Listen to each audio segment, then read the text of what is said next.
रिश्तों की डोर। अध्याय 1। नई बहू का आगमन।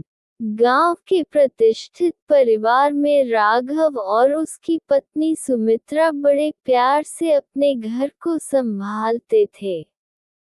उनके 2 बेटे थे, बड़ा बेटा वीरेंद्र और छोटा बेटा अमित। वीरेंद्र की पत्नी सीमा कुछ साल पहले एक दुर्घटना में गुजर गई थी, और तभी से वीरेंद्र अकेला रह गया था। अमित की शादी रश्मि से हुई, जो पढ़ी लिखी और संस्कारी लड़की थी। जब वह इस घर में आए, तो उसने महसूस किया कि घर के सभी लोग तो खुश हैं, लेकिन वीरेंद्र हमेशा चुपचाप रहता है। घर के माहौल में उसकी उपस्थिति एक परछाई जैसी थी, जिसे कोई देखता तो था, लेकिन समझता नहीं था। अध्याय 2। एक अनकहा दर्द। रश्मि धीरे धीरे परिवार के सभी लोगों के साथ घुल मिल गई। सास ससुर से उसे प्यार मिला, पति अमित भी उसका सम्मान करता था, लेकिन वीरेंद्र अब भी उससे दूर दूर रहता था। एक दिन रश्मि ने अपनी सास से पूछा, मां जी, वीरेंद्र भैया हमेशा चुप क्यों रहते हैं? सास ने गहरी सांस लेकर कहा, बेटा, सीमा के जाने के बाद से वह अंदर से टूट चुका है। पहले हंसता खेलता था, लेकिन अब वह बस जी रहा है, खुश नहीं है। रश्मि को ये सुनकर बहुत दुख हुआ। उसने तय किया कि वह वीरेंद्र को फिर से हंसाने की कोशिश करेगी। अध्याय 3। निस्वार्थ अपनापन। एक दिन रश्मि ने वीरेंद्र को बरामदे में अकेले बैठे देखा। वह जाकर बोली, भैया, चाय पी लीजिए, मैंने आपके लिए बनाई है।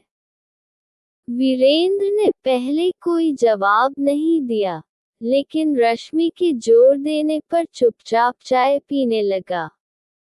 धीरे धीरे रश्मि वीरेंद्र से बात करने लगी, घर के छोटे मोटे कामों में उसकी मदद मांगने लगी, उसके लिए पसंदीदा मिठाइयाँ बनाने लगी।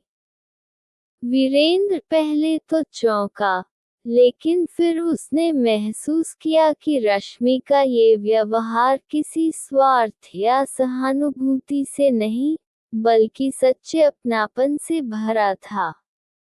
कुछ ही महीनों में वीरेंद्र के चेहरे पर हल्की मुस्कान लौटने लगी।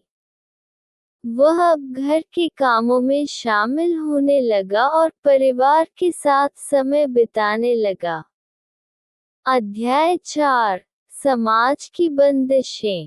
लेकिन समाज को ये रिश्ता पसंद नहीं आया। गांव की कुछ औरतों ने कानाफूसी करनी शुरू कर दी, बहू और जेठ का इतना अपनापन ठीक नहीं। लोग क्या कहेंगे? ये बात जब सुमित्रा तक पहुंची, तो उन्होंने रश्मि को डांट दिया, बहू, तुम्हें जेठ से इतनी घनिष्ठता नहीं रखनी चाहिए। हमारे समाज में ऐसा नहीं होता। रश्मि को बहुत दुख हुआ।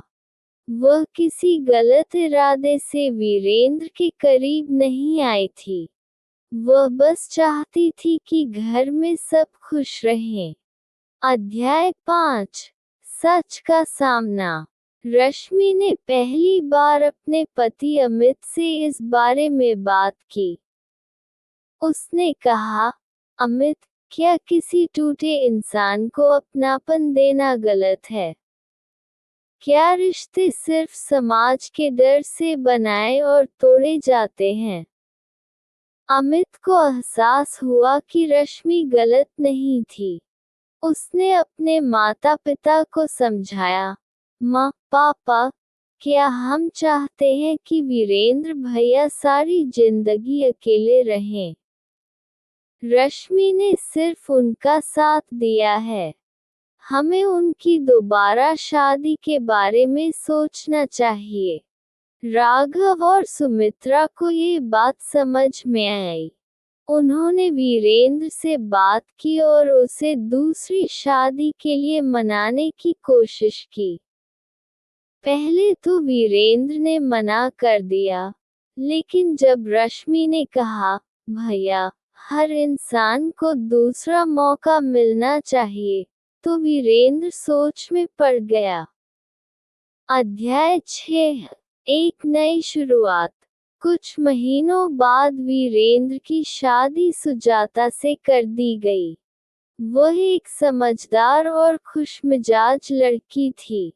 शादी के बाद वीरेंद्र का जीवन फिर से पटरी पर आ गया। रश्मि को देखकर उसकी सास ने कहा, बहू, तुमने जो किया, वह कोई और नहीं कर सकता था। तुमने हमारे बेटे को फिर से जीवन दिया है। रश्मि मुस्कुरा दी। वह जानती थी कि उसने जो किया, वह सच्चे रिश्तों की डोर थी, जिसे समाज के बनाए नियम नहीं, बल्कि इंसानियत बांधती है। समाप्त। कहानी से सीख। सच्चे रिश्ते किसी स्वार्थ, डर या समाज के बनाए नियमों से नहीं चलते। अगर नीयत साफ हो, तो हर रिश्ता पवित्र होता है, चाहे वह जेठ बहू का हो या किसी और का।